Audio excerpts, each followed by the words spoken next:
La loi actuelle qui a été votée récemment, dans le dernier trimestre 2016, concernant la facilitation d'accès au changement d'état civil pour les personnes trans, oublie complètement les mineurs trans et les inclut uniquement à la condition que ces derniers soient émancipés.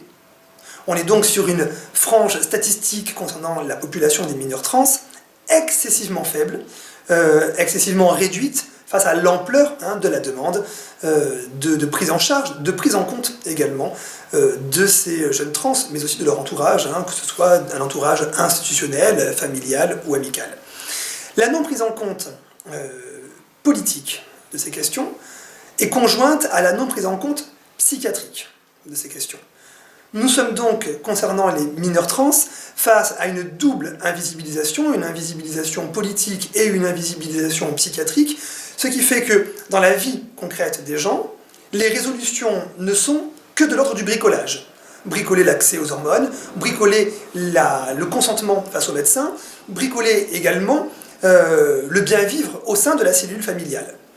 On voit bien que lorsque les mots ne sont pas employés en politique, lorsque les mots ne sont pas employés ou mal employés en psychiatrie, ce sont des vies qui sont malmenées, et en l'occurrence ici, des vies invisibilisées. Contrairement, et on le sait depuis très longtemps, à tout ce qui a pu être fait, notamment du point de vue de l'accompagnement de santé, dans les différents pays européens et dans le monde. Eric Schneider avait bien montré que, d'un point de vue psychiatrique, il y avait deux grands courants. Le premier courant est un courant que ce psychiatre avait nommé un courant normalisant. Le courant normalisant est un courant, mais aussi des pratiques injonctives, qui visent à rectifier, à normaliser le corps et la psychologie des mineurs trans, mais des trans plus généralement, en faveur d'un respect des normes de genre. A l'inverse, Eric Schneider souligne qu'il existe des pratiques accompagnantes qui visent plutôt à prendre en considération la parole des mineurs trans, mais aussi leur identité, pas simplement leur parole initiale, mais plus largement les parcours qu'ils convoquent, qu'ils invoquent dans leurs différentes demandes scolaires, de santé ou leurs demandes relationnelles.